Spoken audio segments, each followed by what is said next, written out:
ایک امیر گھرانے میں کام کرنے والی غریب ماسی پر مالکن نے چوری کا جھوٹا الزام لگا کر اسے گھر سے نکال دیا۔ وہ بیچاری روتی ہوئی چلی گئی لیکن اپنا ایک پرانا پھٹا ہوا بیگ وہیں بھول گئی۔ شام کو جب مالکن کے شوہر نے اس بیگ کو کھولا تو اس میں ایک بہت پرانی اور خستہ حال ڈائری تھی۔ جب اس نے وہ ڈائری کھولی اور اس کا پہلا صفحہ پڑھا تو اس کے ہوش اڑ گئے اور وہ دھاڑیں مار مار کر رونے لگا، کیونکہ اس ڈائری کے مطابق وہ ماسی کوئی اور نہیں بلکہ سکندر اور زرمینہ کی زندگی ایک ایسی انتہائی پرتعیش، شاندار اور بے پناہ دولت کے غرور سے بھرپور دنیا تھی، جہاں غریبوں، محتاجوں، لاچاروں اور کمزوروں کے لیے ہمدردی، رحم دلی یا احساس کا کوئی ادنیٰ سا تصور بھی دور دور تک موجود نہیں تھا۔ ان کا شمار اس بڑے شہر کے سب سے زیادہ مالدار، بااثر اور طاقتور خاندانوں میں ہوتا تھا، جن کی بے تحاشا دولت، ان گنت خزانوں اور بے حساب جائیداد کا اندازہ لگانا کسی بھی عام انسان کے بس کی بات نہیں تھی۔ ان کا وہ انتہائی وسیع و عریض، فلک بوس اور پرشکوہ مکان شہر کے سب سے مہنگے اور پوش علاقے میں واقع تھا، جس کی بلند و بالا دیواریں انتہائی قیمتی اور نایاب پتھروں سے تراشی گئی تھیں، اور ان مضبوط دیواروں پر انتہائی خوبصورت اور دلکش نقش و نگار بنائے گئے تھے، جو دور دور سے گزرنے والے دیکھنے والوں کی آنکھوں کو خیراں کر دیتے تھے اور انہیں اس خاندان کی بے پناہ طاقت کا احساس دلاتے تھے۔ اس مکان کا مرکزی دروازہ انتہائی بھاری اور مضبوط لوہے سے بنا ہوا تھا، جس پر ہر وقت دراز قد اور مضبوط جسم والے بے رحم اور سخت گیر محافظ پہرا دیتے رہتے تھے، تاکہ کوئی بھی عام انسان اس عالی شان محل کی حدود میں داخل ہونے کی جرات نہ کر سکے۔ اس مکان کے اندرونی حصے کی سجاوٹ پر کروڑوں روپے پانی کی طرح بے دریغ بہائے گئے تھے۔ فرش پر انتہائی قیمتی اور چمکدار پتھر بچھائے گئے تھے، جن پر بیرون ملک سے خاص طور پر منگوائے گئے انتہائی نرم اور دیدہ زیب قالین بچھے رہتے تھے، جن پر چلتے ہوئے قدموں کو مخمل کا احساس ہوتا تھا۔ چھتوں پر انتہائی بڑے اور روشن فانوس لٹک رہے تھے، جن کی چمک سے رات کے وقت بھی اس مکان کے اندر مکمل دن کا گمان ہوتا تھا۔ دیواروں پر انتہائی مہنگی اور نایاب تصاویر آویزاں تھیں اور ہر کمرے کی سجاوٹ کسی قدیم شاہی محل سے کم نہیں تھی۔ زرمینہ اس مکان کی واحد اور انتہائی مغرور مالکن تھی، جس کے مزاج میں تکبر، رعونت اور غصہ اس قدر گہرائی تک رچ بس گیا تھا کہ وہ اپنے ارد گرد موجود تمام انسانوں، بالخصوص اپنے گھر میں کام کرنے والے درجنوں خادموں کو محض اپنے جوتے کی خاک اور حقیر کیڑے مکوڑے سمجھتی تھی۔ زرمینہ کا لباس ہمیشہ انتہائی قیمتی ریشمی کپڑوں پر مشتمل ہوتا تھا، اور اس کا جسم ہر وقت بھاری اور مہنگے ترین سونے اور ہیرے کے زیورات سے لدا رہتا تھا۔ وہ جب بھی اپنے اس عالی شان مکان کے وسیع دالان میں چلتی تو اس کے قدموں کی آہٹ کے ساتھ اس کا غرور بھی بولتا تھا۔ وہ شہر کی دیگر امیر اور مالدار عورتوں کے لیے شاندار محفلیں سجاتی تھی، جہاں لاکھوں روپے محض دکھاوے اور اپنی عمارت کا رعب جمانے کے لیے اڑا دیے جاتے تھے، اور ان محفلوں میں غریب خادموں کو جانوروں کی طرح بغیر کسی آرام کے کام پر لگایا جاتا تھا۔ اگر کوئی خادم ذرا سی بھی غلطی کرتا یا اس سے کوئی معمولی سی چوک ہو جاتی تو زرمینہ اسے سب کے سامنے انتہائی غلیظ گالیاں دیتی، اس کی تذلیل کرتی اور اسے بے دردی سے ذلیل کر کے گھر سے نکال دیتی۔ سکندر، جو زرمینہ کا شوہر تھا، وہ بھی اپنی تجارتی مصروفیات اور دولت کمانے کی اندھی ہوس میں اس قدر غرق ہو چکا تھا کہ اسے اپنے گھر میں ہونے والے کسی بھی ظلم، زیادتی یا ناانصافی کی کوئی پرواہ نہیں ہوتی تھی۔ وہ سارا دن اپنے بڑے اور پرشکوہ تجارتی دفتر میں مصروف رہتا اور اپنے ظالم باپ جلال کی طرح انتہائی ظالمانہ اور سفاکانہ تجارتی معاہدے کرتا، جن میں غریبوں کا خون چوس کر اور ان کی مجبوریوں کا فائدہ اٹھا کر اپنی دولت کے انبار میں اضافہ کیا جاتا تھا۔ وہ اپنے کاروباری حریفوں کو کچلنے کے لیے کسی بھی حد تک جا سکتا تھا، اور اس کے دل میں انسانیت، ہمدردی یا رحم نام کی کوئی چیز باقی نہیں رہی تھی۔ رات کو جب وہ تھکا ہارا گھر لوٹتا تو زرمینہ کی ان تمام متکبرانہ باتوں کو خاموشی سے سن لیتا، اور کبھی اسے کسی غریب خادم پر ظلم کرنے سے نہیں روکتا تھا۔ ان دونوں میاں بیوی کی زندگی صرف اور صرف پیسے گننے، اپنی طاقت کا مظاہرہ کرنے اور دوسروں کو نیچا دکھانے کے گرد گھومتی تھی۔ اسی پرشکوہ اور مغرور ماحول میں ایک انتہائی غریب، کمزور اور لاچار لڑکی جس کا نام فاطمہ تھا، پچھلے کچھ عرصہ سے ان کے گھر میں صفائی ستھرائی اور دیگر گھریلو کام کاج کے لیے ایک ادنیٰ خادمہ کے طور پر کام کر رہی تھی۔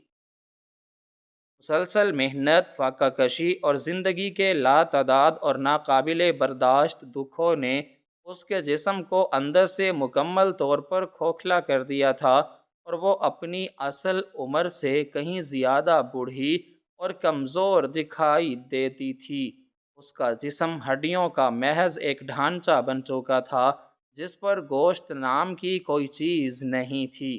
اس کے بال آدھے سفید ہو چکے تھے، اور اس کے چہرے پر پڑنے والی جھریاں اس کی پچھلی تمام زندگی کے کٹھن اور صبر آزما حالات کی ایک زندہ اور دردناک داستان بیان کرتی تھیں۔ فاطمہ کے کپڑے ہمیشہ پرانے، جگہ جگہ سے پھٹے ہوئے اور کئی جگہوں سے موٹے دھاگوں سے سلے ہوتے تھے، اور اس کے پاؤں میں پہنے ہوئے جوتے اس قدر گھس چکے تھے کہ ان کے تلوے مکمل طور پر غائب ہو چکے تھے، اور اس کے پاؤں اکثر زخمی رہتے تھے۔ فاطمہ انتہائی خاموش طبع، محنتی اور صابر عورت تھی، جو سارا دن اس اتنے بڑے اور وسیع و عریض مکان کی صفائی کرتی، قیمتی برتن دھوتی اور زرمینہ کے انتہائی سخت کڑوے اور غلیظ احکامات کو بغیر کسی شکایت کے بجا لاتی تھی۔ زرمینہ کو فاطمہ سے ایک عجیب سی چڑ اور نفرت تھی۔ وہ جب بھی فاطمہ کو اپنے سامنے دیکھتی تو اس کی خستہ حالی اور غربت پر انتہائی حقارت آمیز تبصرے کرتی، اور اسے ذلیل کرنے کا کوئی بھی موقع ہاتھ سے جانے نہ دیتی۔ وہ اکثر فاطمہ کو بات بات پر گالیاں دیتی، اس کے کام میں کیڑے نکالتی اور اسے دھمکیاں دیتی کہ اگر اس نے ذرا سی بھی غلطی کی تو وہ اسے بغیر تنخواہ دیے گھر سے باہر سڑک پر پھینک دے گی۔ فاطمہ ان تمام ذلتوں اور گالیوں کو خاموشی سے سن لیتی۔ اس کی آنکھوں سے اکثر آنسو چھلک پڑتے، لیکن وہ جلدی سے اپنی میلی اور پھٹی ہوئی آستین سے اپنے آنسو صاف کر لیتی اور دوبارہ اپنے کام میں جٹ جاتی، کیونکہ وہ جانتی تھی کہ اس ظالم دنیا میں اس کا کوئی پرسان حال نہیں ہے۔ فاطمہ جب اس مکان کے مختلف حصوں کی صفائی کرتی تو اس کا دل خون کے آنسو روتا تھا۔ فاطمہ کے پاس ایک انتہائی پرانا خستہ حال اور کالے رنگ کا کپڑے کا بستہ ہوتا تھا، جسے وہ ہر وقت اپنے سینے سے لگا کر رکھتی تھی، اور جب وہ کام کرتی تو اس بستے کو انتہائی احتیاط کے ساتھ خادموں کے لیے مخصوص کیے گئے ایک چھوٹے سے تاریک اور سیلن زدہ کمرے میں چھپا کر رکھ دیتی تھی۔ اس بستے میں اس کی کچھ پرانی اور انتہائی بوسیدہ چیزیں موجود تھیں، جن میں ایک انتہائی پرانی ڈائری اور ایک چھوٹا سا ٹوٹا ہوا کھلونا شامل تھا، جو اس کے باپ نے اسے آخری بار تحفے میں دیا تھا۔ یہ چیزیں اس کے لیے دنیا کی تمام دولت سے زیادہ قیمتی تھیں۔ وقت اپنی بے رحم اور مخصوص رفتار سے گزرتا رہا، اور زمینہ کا وہ غرور اور فاطمہ پر ہونے والا وہ ظلم دن رات مزید شدت اختیار کرتا چلا گیا۔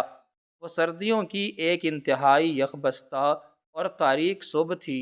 جب اس عالی شان مکان میں ایک انتہائی خوفناک اور ہنگامہ خیز واقعہ پیش آیا، جس نے فاطمہ کی زندگی کو مکمل طور پر تباہ اور برباد کر کے رکھ دیا۔ پچھلی رات زرمینہ نے شہر کے امیر ترین لوگوں کے لیے ایک انتہائی شاندار محفل کا انعقاد کیا تھا،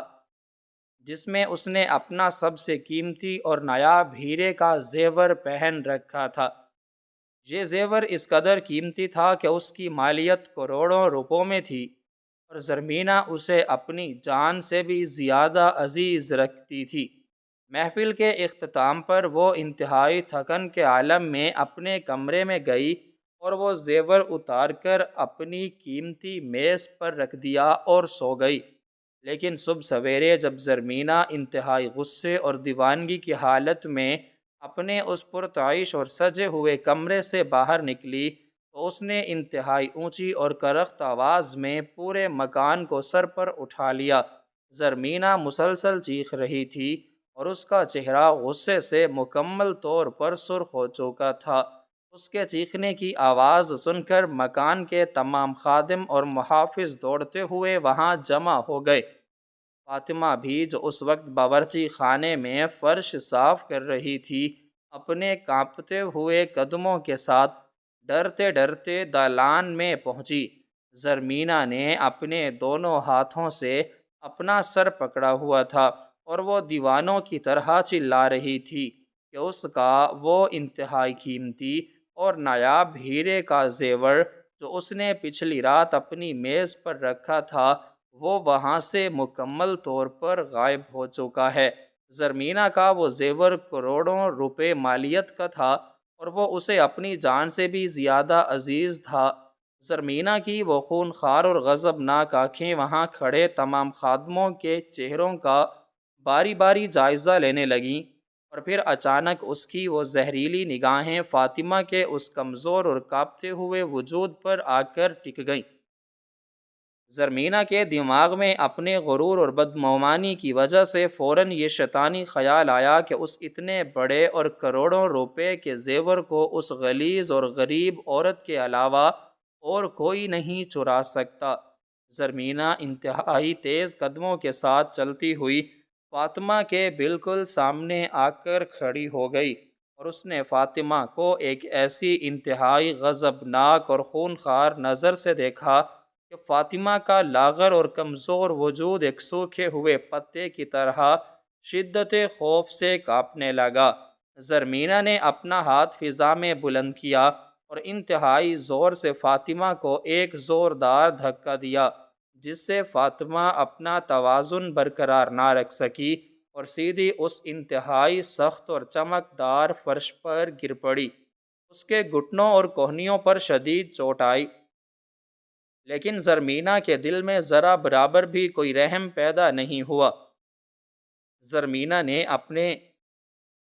گلے کی پوری طاقت کے ساتھ انتہائی کرخت اور غلیظ الفاظ میں فاطمہ پر چیخنا اور اسے گالیاں دینا شروع کر دیا۔ اس نے انتہائی حقارت سے فاطمہ کو مخاطب کرتے ہوئے کہا کہ غلیظ، چور اور بدبودار عورت، مجھے معلوم ہے کہ تو نے ہی میرا وہ قیمتی زیور چرایا ہے۔ تیری تو اوقات اس گھر کے فرش کی خاک کے برابر بھی نہیں ہے، اور تو نے اتنی بڑی چوری کرنے کی جرت کی ہے۔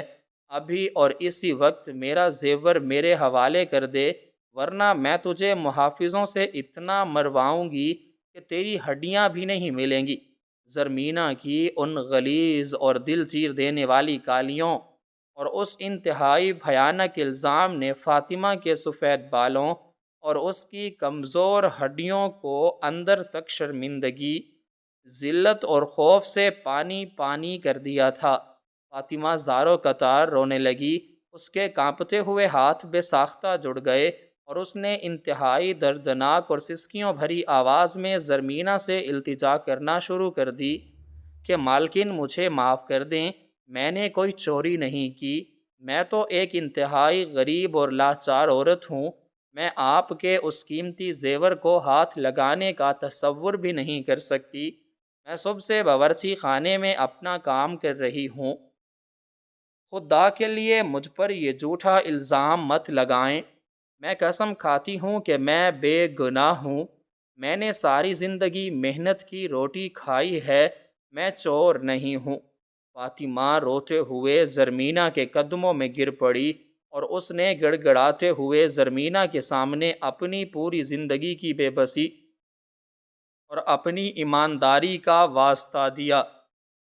لیکن زرمینہ کا دل ایک انتہائی سخت، کالا اور بے رحم پتھر تھا، جس پر اس غریب بوڑھی عورت کے ان سچے آنسوؤں اور ان دردناک التجاؤں کا ذرا برابر بھی کوئی اثر نہیں ہوا۔ زرمینہ کی آنکھوں میں رعونت اور غرور کا وہی زہریلا سانپ پھن پھیلائے بیٹھا تھا۔ اس نے اپنے پیروں کو انتہائی حقارت کے ساتھ پیچھے کھینچا تاکہ فاطمہ کے میلے ہاتھ اس کے قیمتی جوتوں کو نہ چھو سکیں۔ زرمینہ نے اپنے محافظوں کو انتہائی ظالمانہ اور سفاکانہ حکم دیا کہ اس غلیظ اور چور عورت کو ابھی اور اسی وقت دھکے مار کر گریبان سے پکڑ کر اور ذلیل کر کے میرے اس مکان سے باہر سڑک پر پھینک دو، اور اس بات کو یقینی بناؤ کہ یہ منحوس عورت آئندہ کبھی بھی اس مکان کے آس پاس نظر نہ آئے۔ محافظوں نے زرمینہ کا یہ بے رحم حکم سنتے ہی فاطمہ پر ایک انتہائی ظالمانہ دھاوا بول دیا۔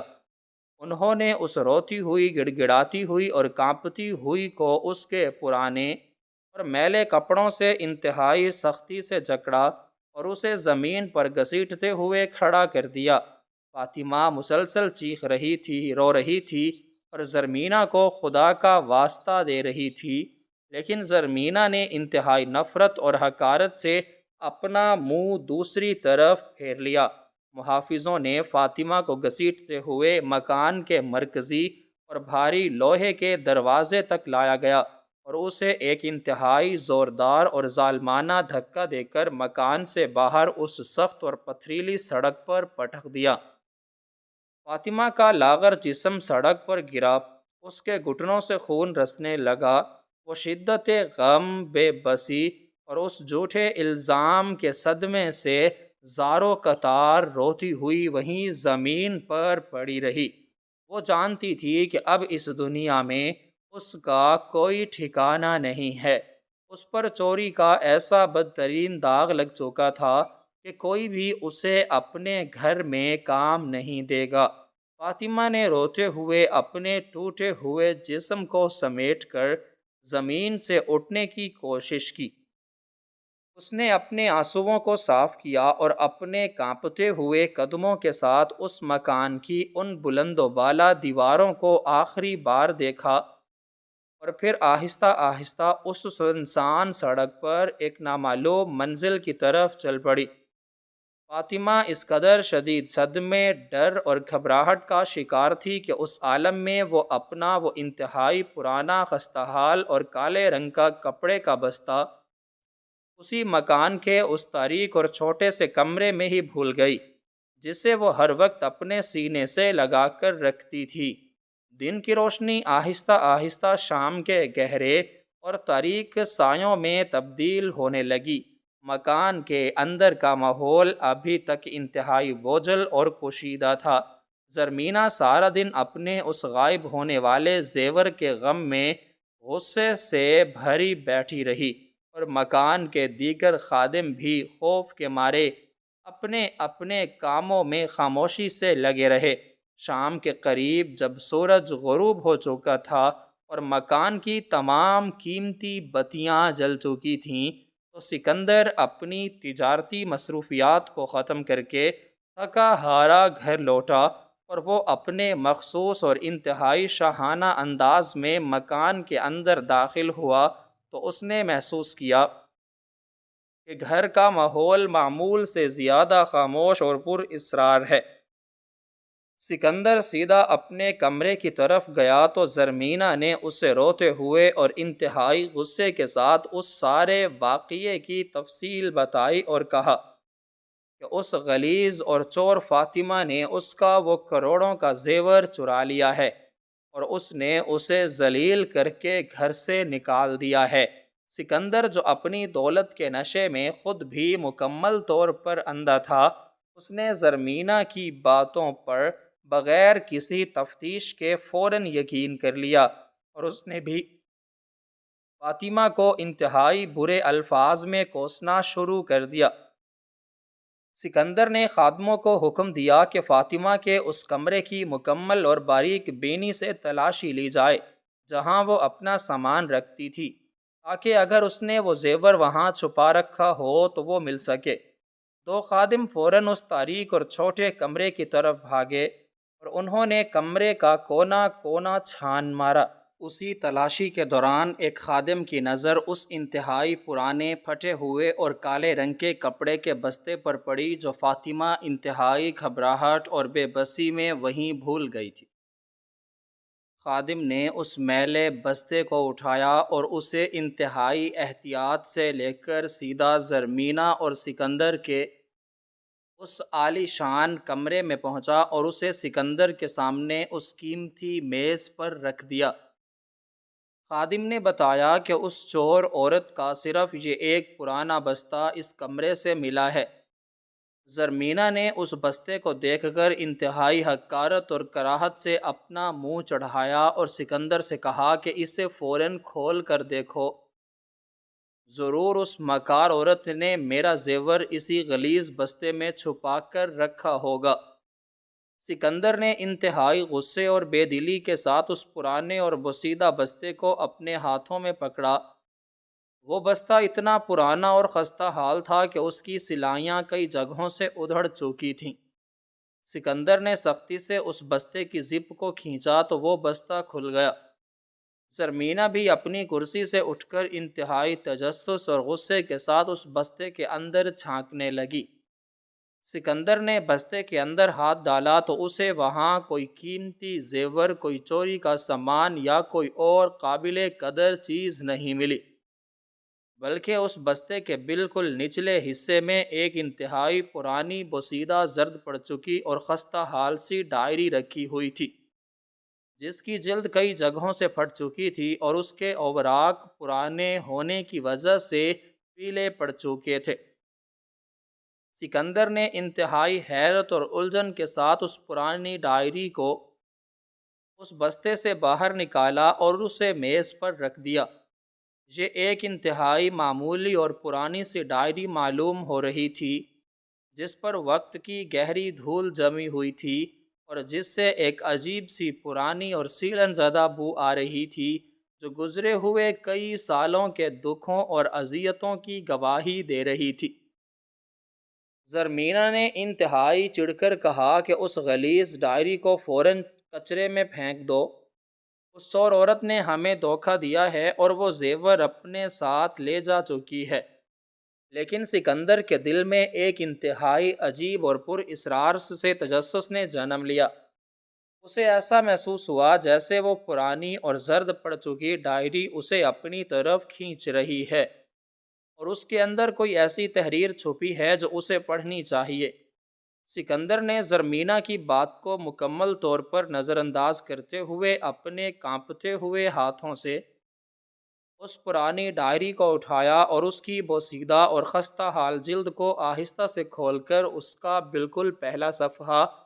اپنے سامنے کیا، تاکہ وہ اس پر لکھی ہوئی تحریر کو پڑھ سکے اور یہ جان سکے کہ اس غریب لڑکی نے اس میں کیا راز چھپا رکھے ہیں۔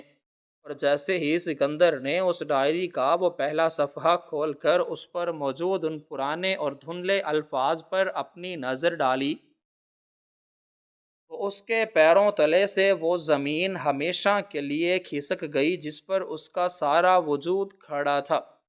اس ڈائری کے اندر چھپا ہوا وہ بھیانک، خوفناک اور روح فرسا راز کسی انتہائی ہولناک آفت سے کم نہیں تھا، جس نے سکندر کی زندگی کے تمام تر غرور، اس کی بے پناہ دولت، اس کے عالی شان مکان اور اس کی پوری کائنات کو ایک ہی لمحے میں جلا کر راکھ کا ڈھیر بنانے کے لیے اپنا منہ کھول دیا تھا۔ جیسے ہی سکندر کی نظریں اس ڈائری کے اس پہلے زرد صفحے پر لکھی ہوئی اس تحریر کے ابتدائی چند الفاظ پر پڑیں، تو اس کے دماغ میں ایک ایسا زوردار اور قیامت خیز دھماکہ ہوا جس نے اس کی تمام تر سوچنے اور سمجھنے کی صلاحیتوں کو مکمل طور پر مفلوج کر کے رکھ دیا۔ اس ڈائری کے اس پہلے صفحے پر جو تحریر لکھی ہوئی تھی وہ کسی عام انسان یا کسی عام خادمہ کی تحریر نہیں تھی، بلکہ وہ تحریر سکندر کے اپنے سگے تایا سیٹ داؤد کے انتہائی مخصوص اور جانے پہچانے انداز میں لکھی گئی تھی، جسے سکندر بچپن سے دیکھتا اور پہچانتا آ رہا تھا۔ اس تحریر کو دیکھتے ہی سکندر کے ماتھے پر اس یخ بستہ سردی کے باوجود پسینے کے موٹے موٹے قطرے چمکنے لگے۔ اس کا دل اس قدر تیزی سے اور اتنی شدت سے دھڑکنے لگا کہ اسے اپنے سینے کے اندر ایک انتہائی جان لیوا اور کربناک درد محسوس ہونے لگا۔ اس کی آنکھیں شدت، صدمے، شدید ترین حیرت اور ایک ناقابل یقین سچائی کے انکشاف پر پوری طرح کھلی کی کھلی رہ گئیں، اور اس کے ہاتھوں کی گرفت اس پرانی ڈائری پر اتنی ڈھیلی پڑ گئی کہ وہ ڈائری اس کے ہاتھوں سے کانپنے لگی۔ سکندر نے اپنی دھندلی اور خوف زدہ آنکھوں سے اس ڈائری کے اس پہلے صفحے پر لکھی ہوئی اس تحریر کو پڑھنا شروع کیا، جس میں سیٹھ داؤد نے انتہائی کربناک اور دکھ بھرے الفاظ میں اپنی زندگی کی سب سے بڑی سچائی اور اپنی سب سے قیمتی امانت کا ذکر کیا تھا۔ اس ڈائری میں سیٹھ داؤد نے لکھا تھا کہ میرا نام داؤد ہے اور میں اس شہر کا سب سے بڑا تاجر اور اس بے پناہ دولت اور اس عالی شان مکان اور اس وسیع و عریض کاروباری سلطنت کا واحد اور حقیقی مالک ہوں۔ میری زندگی کا واحد اور سب سے قیمتی اثاثہ میری اکلوتی اور جان سے پیاری بیٹی فاطمہ ہے، جس کے لیے میں نے یہ ساری سلطنت، یہ تمام محلات اور یہ ساری دولت انتہائی محنت، خون پسینے اور دن رات کی مشقت سے اکٹھی کی ہے۔ میری بیوی کے انتقال کے بعد میری یہ معصوم بیٹی ہی میری جینے کی واحد امید اور میری آنکھوں کی ٹھنڈک ہے۔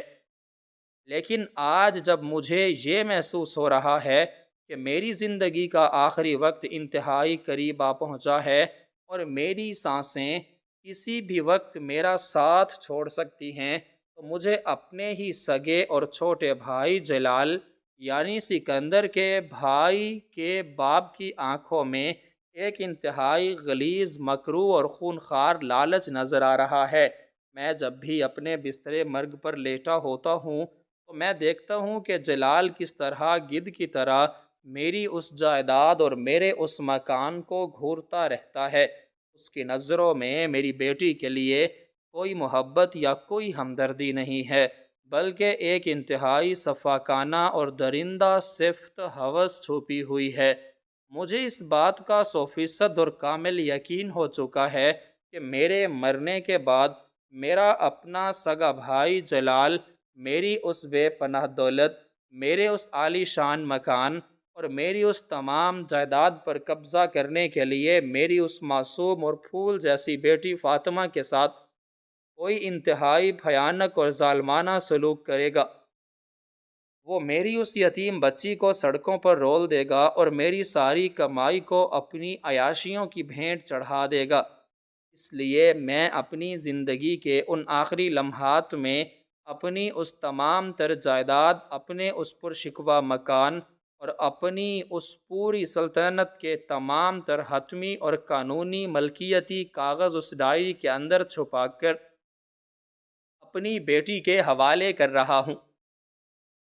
تاکہ وہ بڑی ہو کر اپنے حق اور اپنی اس وراثت کو ثابت کر سکے اور دنیا کو یہ بتا سکے کہ اس تمام تر دولت اور اس عالی شان مکان کی اصل اور واحد وارث کوئی اور نہیں بلکہ صرف اور صرف سیٹھ داؤد کی بیٹی فاطمہ ہے۔ اس تحریر کے بالکل نیچے سیٹھ داؤد کے اپنے خون سے لگائے گئے انگوٹھے کا نشان اور اس کی حتمی مہر ثبت تھی، جسے جھٹلانا دنیا کی کسی بھی طاقت یا کسی بھی عدالت کے لیے قطعی طور پر ناممکن تھا۔ یہ لفظ ایسے تھے جیسے کوئی مردہ قبر سے اٹھ کر اپنی سچائی کا اعلان کر رہا ہو۔ سکندر نے جب اپنے کانپتے اور سرد ہاتھوں سے اس ڈائری کے اس پہلے صفحے کو پلٹا تو اس کے اندرونی حصے پر نظر ڈالی۔ وہاں اس عالی شان مکان، اس کی پوری کاروباری سلطنت، اس کے بینک کھاتوں کے وہ تمام اصل اور قانونی کاغذات موجود تھے جن پر جلی حروف میں صرف اور صرف ایک ہی نام لکھا ہوا تھا، اور وہ نام فاطمہ کا تھا۔ اس کے ساتھ ہی اس ڈائری کے اگلے صفحات پر فاطمہ کی اپنی انتہائی ٹوٹی پھوٹی، کانپتی ہوئی اور آنسوؤں سے بھیگی ہوئی لکھائی میں وہ تمام تر ہولناک اور روح فرسا داستان لکھی ہوئی تھی جو اس کے ساتھ اس کے باپ کے مرنے کے بعد پیش آئی تھی۔ فاطمہ نے لکھا تھا کہ جب میرے عظیم باپ سیٹھ داؤد کا انتقال ہوا تو میرے سگے چچا جلال نے انتہائی بے دردی، سفاکی اور درندگی کا مظاہرہ کرتے ہوئے مجھ معصوم اور یتیم بچی کو رات کے اس انتہائی تاریک اور خوفناک اندھیرے میں اس مکان سے دھکے دیکھ کر باہر نکال دیا تھا جس مکان کی ایک ایک اینٹ میرے باپ کی کمائی اور اس کے پسینے سے رکھی گئی تھی۔ فاطمہ نے اس ڈائری میں ان راتوں کا ذکر بھی کیا تھا جب وہ سڑکوں پر بھوکی پیاسی بھٹکتی رہی تھی، جب اس کے پاؤں میں جوتے تک نہیں تھے اور سردی سے اس کا پورا جسم نیلا پڑ چکا تھا۔ تو اس نے لکھا تھا کہ اس رات آسمان سے بھی تیز بارش برسے جا رہی تھی اور میں اپنے بابا کے نام کو پکارتے ہوئے اس مکان کے دروازے پر رو رہی تھی، لیکن میرے چچا نے اندر سے تالے لگا لیے تھے اور مجھے کتوں کی طرح دھتکار دیا تھا۔ میرے ظالم چچا نے میری ساری جائیداد، میری تمام دولت اور میرے اس عالی شان محل پر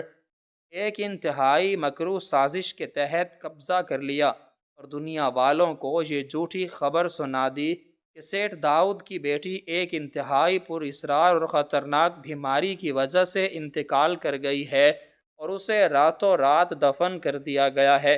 فاطمہ نے اس ڈائری کے زرد اور آنسوؤں سے گیلے صفحات پر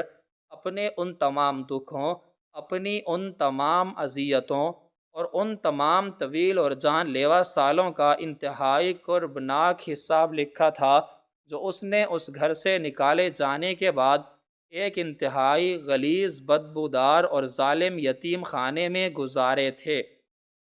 اس نے لکھا تھا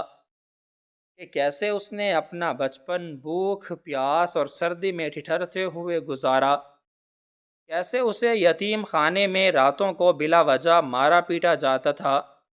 اور کیسے اس نے لوگوں کے گھروں میں جھاڑو لگا کر اور جھوٹے برتن دھو کر اپنی زندگی کی سانسوں کو بامشکل بحال کر رکھا، کیسے اس کا وہ سارا خوبصورت اور معصوم وجود مسلسل محنت، فاقہ کشی اور دربدر کی ٹھوکروں کی وجہ سے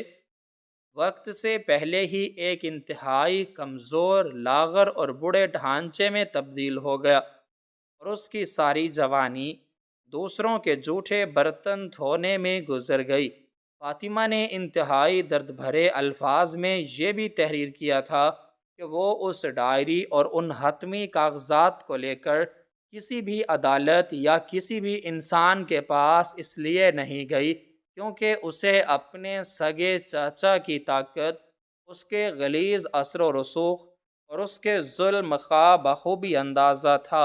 اور اسے معلوم تھا کہ اگر اس نے اپنا حق مانگنے کی ذرا برابر بھی کوشش کی تو اسے بے دردی سے موت کے گھاٹ اتار دیا جائے گا اور اس کے باپ کی آخری نشانی بھی مٹ جائے گی۔ اس لیے اس نے اپنی ساری زندگی ایک گمنام لاچار خادمہ کے طور پر گزارنے کا فیصلہ کیا، لیکن اس کے دل میں اپنے باپ کے اس عالیشان مکان کو ایک بار پھر دیکھنے اور اس کی دیواروں کو چھونے کی ایک انتہائی شدید اور ناقابل برداشت تڑپ موجود تھی جس نے اسے مجبور کیا کہ وہ اپنی شناخت مکمل طور پر چھپا کر اسی مکان میں ایک ادنیٰ ماضی کے طور پر نوکری اختیار کر لے۔ تاکہ وہ کم از کم اپنی باقی ماندہ زندگی ان دیواروں کے سائے میں گزار سکے جنہیں اس کے باپ نے انتہائی محبت اور بے پناہ محنت سے تعمیر کیا تھا۔ فاطمہ نے ڈائری میں لکھا تھا کہ جب وہ اس گھر میں داخل ہوئی تو اس کا دل خون کے آنسو رو رہا تھا۔ وہ اپنے ہی باپ کے کمرے میں جھاڑو لگاتی تھی، اپنے ہی خادموں کے کمروں میں سوتی تھی اور اپنی ہی جائیداد پر ایک بھکارن کی طرح کام کرتی تھی،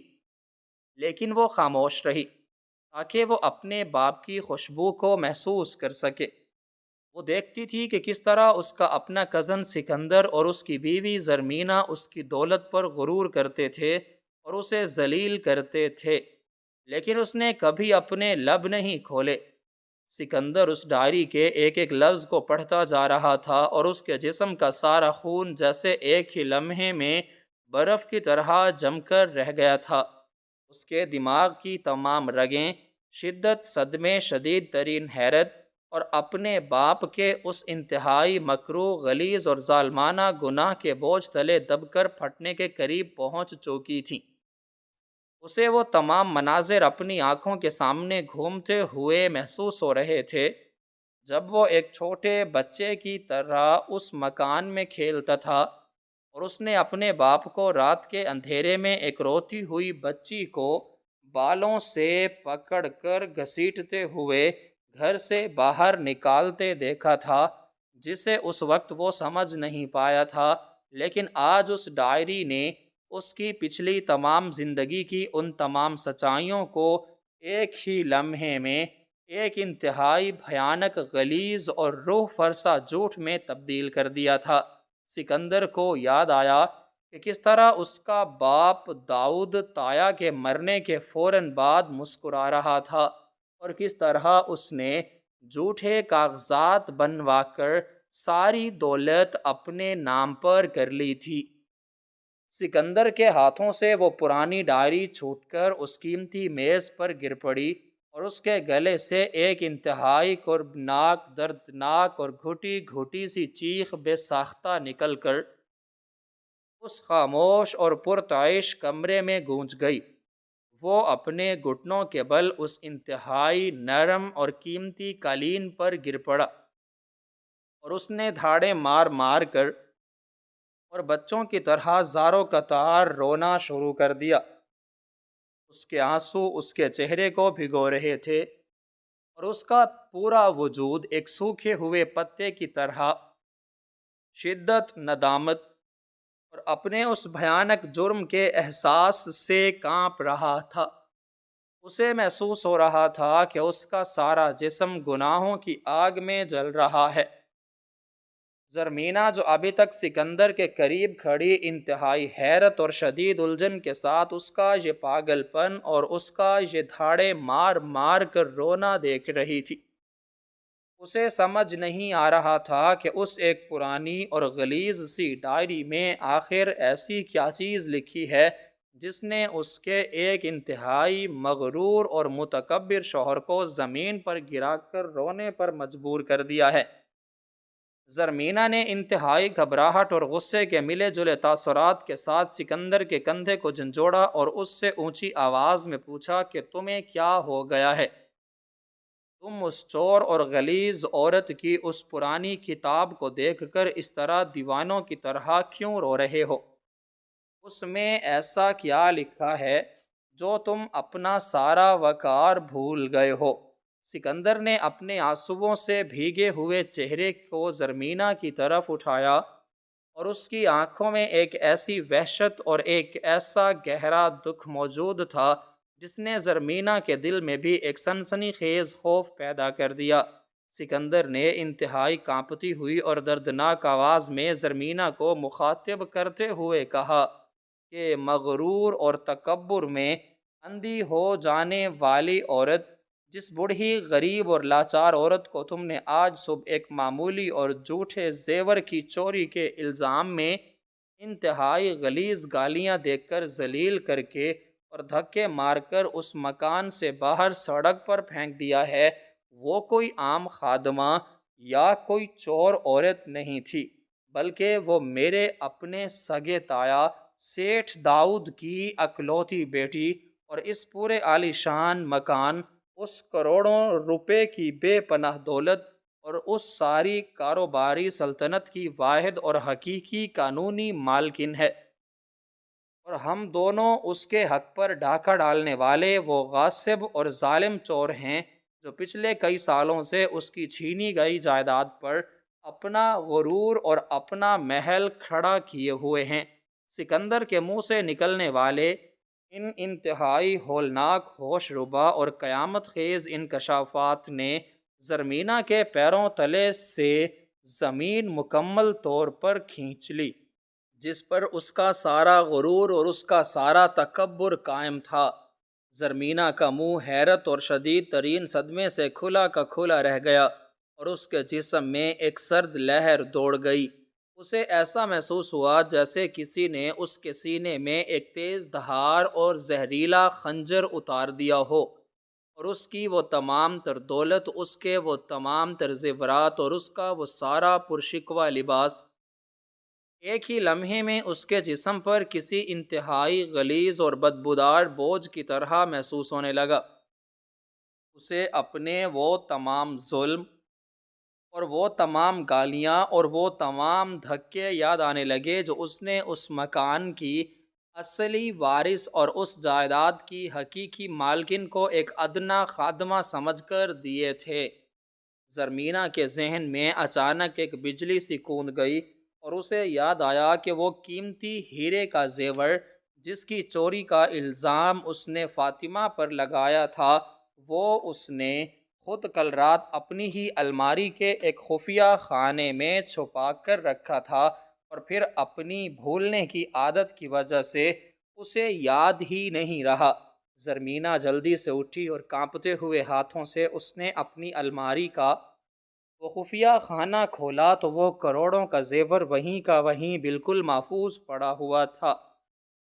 یہ دیکھ کر زرمینہ کی روح تک کانپ گئی کہ اس نے کتنی بڑی ناانصافی اور کتنا بڑا ظلم کیا تھا۔ اس نے ایک سچی اور کھری عورت پر، جو دراصل اس گھر کی مالکن تھی، چوری کا انتہائی غلیظ الزام لگا کر اسے ذلیل کیا تھا۔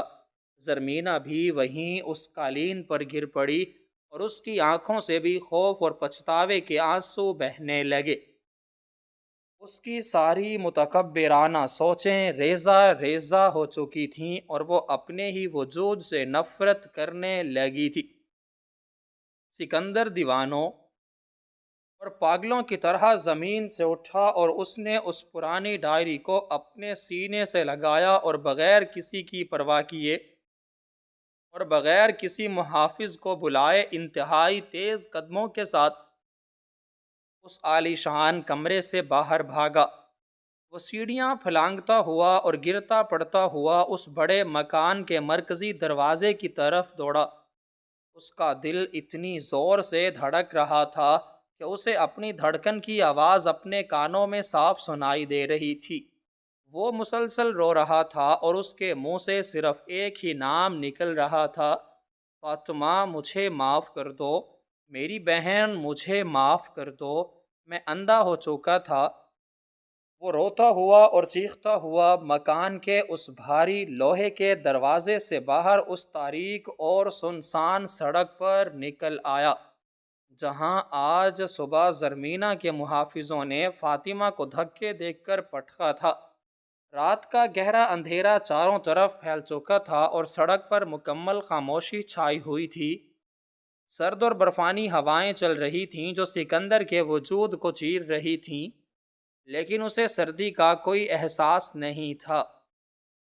سکندر نے دیوانہ وار چاروں طرف اپنی نظریں دوڑائیں۔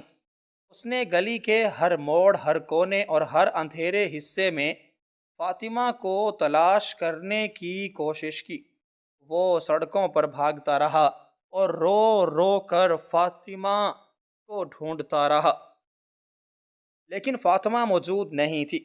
وہ پاگلوں کی طرح ہر آنے جانے والے راہگیر سے اس بوڑھی اور کمزور عورت کے بارے میں پوچھتا، لیکن سب اسے پاگل سمجھ کر آگے بڑھ جاتے۔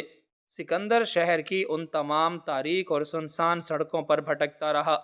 جہاں کبھی فاطمہ نے اپنی زندگی کے دکھ بھرے دن گزارے تھے،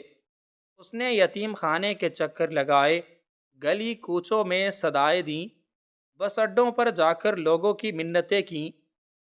لیکن وہ غریب، لاچار اور اس جائیداد کی اصل وارث اپنے اس پرانے بستے،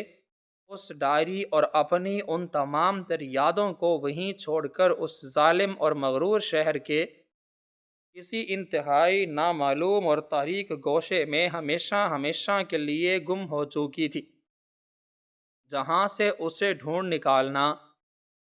اب سکندر کے لیے قطعی طور پر ناممکن تھا۔ سکندر سڑک کے بالکل درمیان میں گھٹنوں کے بل گر پڑا اور اس نے اپنے سر کو اپنے دونوں ہاتھوں میں پکڑ کر آسمان کی طرف دیکھتے ہوئے ایک انتہائی دردناک اور دل چیر دینے والی چیخ ماری جو اس خاموش رات کی تاریکی میں گونج کر رہ گئی۔ اسے شدت سے یہ احساس اندر ہی اندر کاٹ رہا تھا اور اس کی روح کو چھلنی کر رہا تھا کہ اس کے باپ نے جس دولت اور جس جائیداد کے لالچ میں اپنے سگے بھائی کی امانت میں خیانت کی تھی اور ایک معصوم بچی کی زندگی کو جہنم بنا دیا تھا، وہ دولت آج ان کے لیے ایک ایسا عبرتناک اور خوفناک توق بن چکی ہے جس نے ان کی تمام تر خوشیوں، ان کے تمام تر سکون اور ان کے سارے غرور کو ہمیشہ ہمیشہ کے لیے تباہ اور برباد کر کے رکھ دیا ہے۔ سکندر کو اب اپنا وہ عالی شان مکان ایک انتہائی غلیظ اور تاریک قبرستان کی طرح محسوس ہو رہا تھا، جس کی ہر اینٹ سے فاطمہ کی ان دردناک سسکیوں اور اس کے ان معصوم آنسوؤں کی آواز آ رہی تھی، اور سکندر کے پاس اب سوائے اس پرانی ڈائری اور ایک انتہائی بھاری جان لیوا اور روح فرسا پچھتاوے کے کچھ بھی باقی نہیں بچا تھا، جو اسے اور اس کی اس مغرور بیوی کو ساری زندگی اندر ہی اندر دیمک کی طرح کھاتا رہے گا، اور وہ کبھی بھی اپنی اس بے پناہ دولت اور اس عالی شان مکان میں ایک لمحے کے لیے بھی سکون کی نیند نہیں سو سکیں گے، کیونکہ قدرت کا انتہائی کڑا، عبرتناک اور سچا انصاف اپنا فیصلہ سنا چکا تھا اور مظلوم کی آہ نے اپنا کام مکمل کر دیا تھا، جس کے بعد ظالم کے سوائے آنسوؤں اور ذلت کے اور کوئی راستہ نہیں بچتا، اور سکندر کی ساری کائنات اسی ایک پرانی اور بوسیدہ ڈائری کے اوراق کے درمیان ہمیشہ کے لیے دفن ہو کر رہ گئی تھی، جس نے اسے دنیا کا سب سے غریب اور لاچار انسان بنا دیا تھا۔ اس کی ساری دولت اور جائیداد اب اسے آگ کے انگاروں کی طرح محسوس ہو رہی تھی، جن پر وہ کھڑا تھا اور جل رہا تھا، لیکن اب واپسی کا کوئی بھی راستہ موجود نہیں تھا، اور قدرت نے اپنا فیصلہ اس دنیا کے سامنے مکمل طور پر ظاہر کر دیا تھا کہ ظالم کی رسی جتنی بھی دراز ہو، ایک نہ ایک دن وہ کھینچ لی جاتی ہے، اور تب انسان کے پاس رونے کے سوا کوئی چارہ نہیں بچتا۔ انسان دولت کے نشے میں اندھا ہو کر چاہے جتنے بھی ظلم کر لے اور غریبوں، محتاجوں یا یتیموں کے حقوق غصب کر لے، لیکن قدرت کا بے آواز اور سچا انصاف بہرحال اپنا راستہ تلاش کر لیتا ہے۔ تکبر اور غرور ایک ایسی خطرناک بیماری ہے جو انسان کی عقل، اس کے ضمیر اور اس کی سوچنے سمجھنے کی تمام تر صلاحیتوں کو مکمل طور پر مفلوج کر دیتی ہے۔ جب انسان مال و اسباب اور دنیاوی طاقت کے زوم میں کسی بے بس، لاچار اور کمزور انسان پر ظلم کرتا ہے یا اس پر جھوٹے الزامات لگا کر اسے ذلیل کرتا ہے، تو وہ دراصل اپنی ہی تباہی اور بربادی کی بنیاد رکھ رہا ہوتا ہے۔ مظلوم کی آہ اور بد دعا کبھی رائیگاں نہیں جاتی، خاص طور پر جب کسی بے سہارا یتیم بچی کا حق انتہائی مکاری اور دھوکے سے چھینا جائے، تو اس کا انجام انتہائی دردناک اور عبرتناک ہوتا ہے۔ ہوس انسان کو رشتوں کے تقدس اور خون کے احترام سے مکمل طور پر بھگانا کر دیتی ہے، لیکن جب قدرت کی لاٹھی حرکت میں آتی ہے تو ظالم ہمیشہ دنیا والوں کے لیے عبرت کا نشان بن جاتا ہے۔ ہمیں چاہیے کہ ہم ہمیشہ حلال رزق کمائیں اور زندگی میں کبھی کسی کمزور کا حق مار کر اپنی کامیابی کا محل تعمیر نہ کریں، کیونکہ کسی بے گناہ کے آنسوؤں پر کھڑی کی گئی خوشی بالآخر انسان کی اپنی ہی تباہی اور ہولناک بربادی کا سبب بنتی ہے۔ یہ کہانی ہمیں یہ بھی سکھاتی ہے کہ سچائی چاہے جتنے بھی طویل عرصے تک دبائی جائے اور اسے اندھیروں میں چھپانے کی کوشش کی جائے، وہ ایک نہ ایک دن پوری طاقت اور شدت کے ساتھ سامنے آ کر رہتی ہے، اور جب سچ بے نقاب ہوتا ہے تو جھوٹ پر قائم کی گئی ہر عمارت ریزہ ریزہ ہو جاتی ہے۔ ندامت اور پچھتاوا انسان کو اندر ہی اندر دیمک کی طرح کھا جاتے ہیں، لیکن گزرے ہوئے وقت اور کیے گئے ظلم کی تلافی محض آنسو بہانے سے ممکن نہیں ہوتی۔ اس لیے ہمیں اپنی طاقت اور اپنے مال پر کبھی غرور نہیں کرنا چاہیے، اور ہمیشہ عاجزی، انکساری اور درگزر سے کام لینا چاہیے، تاکہ ہم اس دنیا اور آخرت دونوں میں قدرت کی پکڑ سے محفوظ رہ سکیں اور ہماری زندگیوں میں حقیقی سکون اور اطمینان قائم و دائم رہ سکے۔